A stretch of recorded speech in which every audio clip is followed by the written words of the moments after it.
Hello and welcome to another FPL video on Ball Bachabara.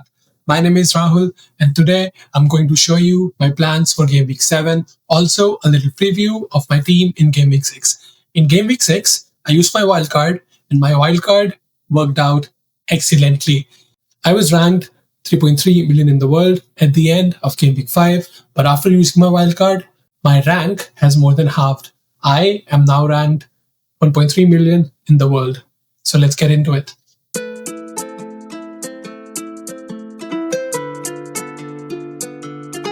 Firstly, my Game Week 16. You can see it on the screen now. In goal, I went with Donnarumma, 2 points.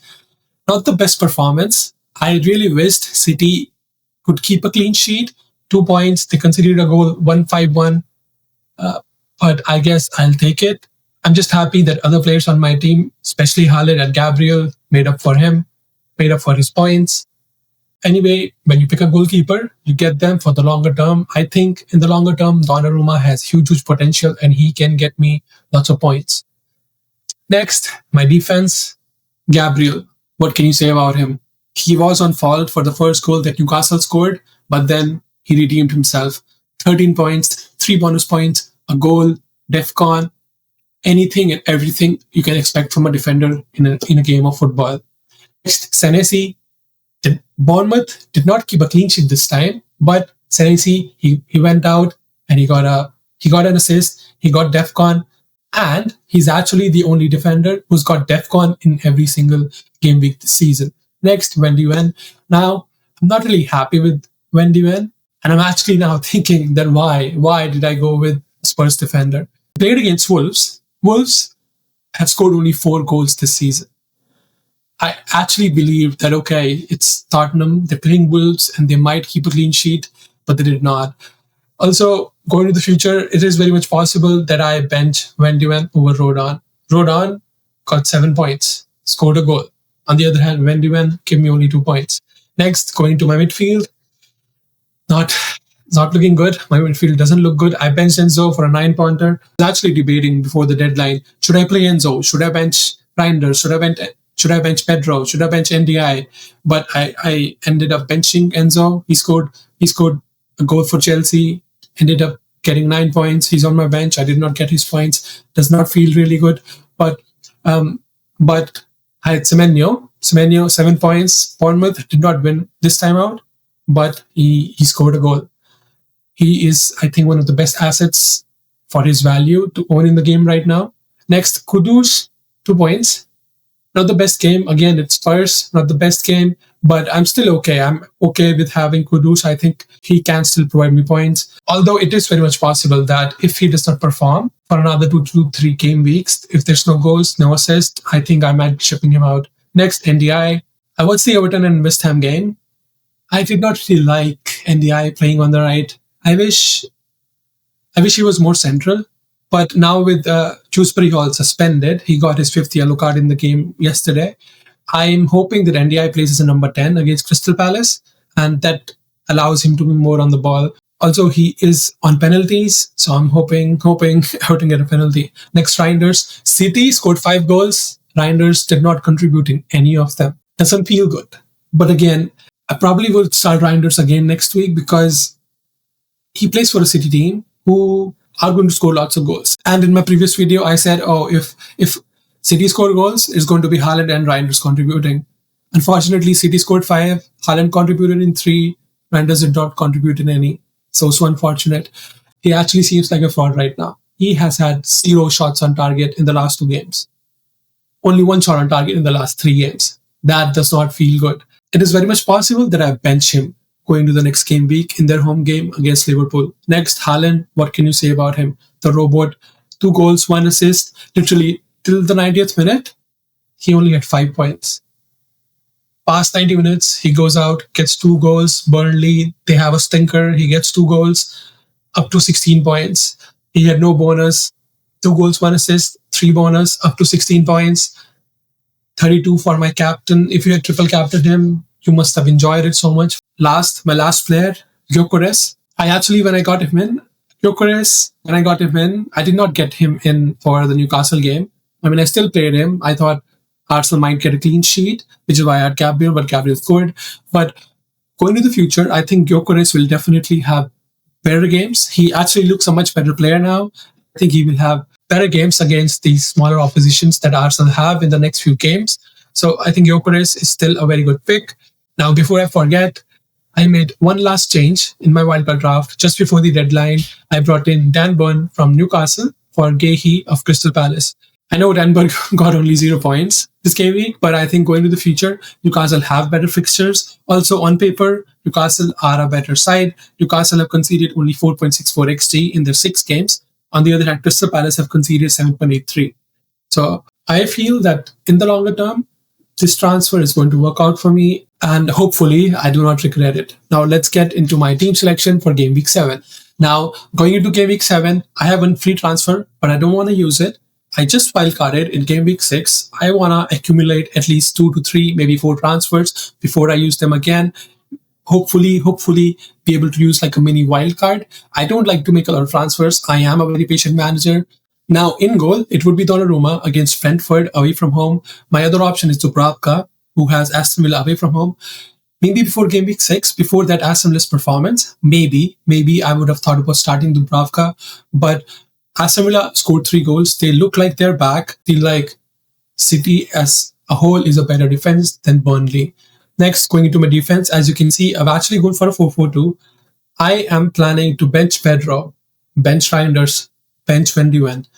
That's a lot of money on my bench, but I just feel that going into this game week, at least right now, going into this game week, I'm not expecting a lot of returns from either Pedro or Reinders or Van de Ven. Firstly, now my defense, Gabriel against West Ham. West Ham, one of the worst attacking teams in the Premier League right now. Arsenal, best defense. Gabriel seems like an apt pick. Now you might be thinking that, okay, maybe what if I want a double defense? If you want a double defense, I think Raya is actually a very good option. Other than him, I don't really trust Arsenal defense. Saliba has been injured a lot lately. Calafiori could anytime be rotated with MLS. Timber could anytime be rotated with White. Gabriel is need for sure. If you want to go double defense on Arsenal, pick Raya. Next, Senesi from Fulham. Again, DEFCON monster. He's the only player in the entire league who's got DEFCON in every single game. He plays Fulham. Fulham are not the worst attack, but they're also not that good either. And I just think that Bournemouth as a defense are really good. Now I'm planning to start Rodon over Pedro, over Reinders, over Van de Ven. But I just feel like Rodon could actually get me DEFCON this game. If you look at Tottenham's last 4 fixtures, the teams they have played against, each team, the centre back of their opposite teams have got DEFCONs. I just think Rodon, he gets me 2 points because he plays 90 minutes. He gets me DEFCON, which is 4 points. And I think that's his base. So I'm just trying to go for a less risky play. Next, I've gone with Burn as my 4th defender against Nottingham Forest. Why? Because I think Nottingham are not the same team as they were under Nuno Espirito Santo. Onge, he has come in, he's trying to make some changes. And I think players are actually taking some time to get used to it. Also, they've got Europe. They've got lots of fixtures. There's going to be a rotation. And Newcastle are actually a really good defense. I know they conceded 2 against Arsenal, but I think going to the future, they're going to play much better. Next, Semenyo, you have to have him. If you don't have Semenyo right now, you're doing something wrong. Plays against Fulham, not the best team defensively. Semenyo can actually bag, even if the team doesn't play well. He's on set pieces, he's on penalties, he's their talisman. He's definitely, if Bournemouth score, he would probably contribute. Next, Kudus, he plays Leeds. I got him in for games like these. Again, I'm not fully sure. There's Pedro on my bench. There's Reinders on my bench. I might make some change, but I'm just keeping my fingers crossed, hoping Kudus delivers this game week. Next, NDI against Crystal Palace. Crystal Palace are a very good defense. Everton, not that good of an attack, but I see NDI playing in that number 10 role against Crystal Palace because of Dewsbury Hall being suspended. Fingers crossed. Fingers crossed again. Again, as you can see, I have so many dilemmas going to this game week. Next, Enzo. Enzo is actually playing number 10 for Chelsea. Liverpool are a better team for sure, and I fully believe that Liverpool will win this game against Chelsea. But Enzo in that number 10 role is actually pretty good. Again, I'm starting him over Pedro against Reinders. And I'm telling you guys, this would be in my head till the end. Kudus, NDI, Enzo, Pedro, Reinders. I can only start 3 out of these 5. I'm not sure what I'm going to do. I'm just hoping that what I do, what I end up doing, whatever I end up doing, comes out to be the best. Last, Haaland against Brentford. He will be my captain going into this game week. If you're not captaining Haaland, there's something wrong. You have to back the robot. He has the highest XG in the league. He has the most goals scored in the league. You have to back him. Brentford are not that good of a defense. City as a team are struggling. They're 7th in the table right now. And Haaland just seems unstoppable. Lastly, Gyökeres, he's going to be my vice captain. But this game week, he's playing against West Ham. We're like the worst defense in the league right now. Yes, they've had a manager change in Nuno. But I think after that Newcastle game, the handbrake, Arsenal's handbrake, is actually off. We are going to witness them attacking from the front. It's a home game. Fans want to see lots of goals. They have the chance to score lots of goals, improve that goal difference. And I think Gyökeres is actually going to bag 1, maybe 2, maybe 3 goals. Lastly, last week I said, if you have any questions, do comment. There's only one comment for now. I just hope as the channel grows, there's more people commenting, more people having FPL discussions. And I'm going to answer these questions, these statements in every video. Now, in this video, there's Suleiman Khatri 6819. He says that I will wait for 1 to 2 game weeks before I sub in Gyökeres. Meanwhile, you can use Richarlison. Now, if you want to get in Gyökeres, this is the perfect time. This is the perfect time. He's going to play West Ham, Richarlison, Spurs, they play Leeds. Gyökeres is 100% a better pick. Also, you never know when Richarlison will get benched. Next, also I think Timber/Calafiori are better options than Pick Cappy. My friend, you saw it this game week. Timber, 2-pointer, Calafiori, 1-pointer, Gabriel, 13. If you're going for Arsenal defense, you have to have Gabriel. He really gets injured. I hope I didn't jinx it.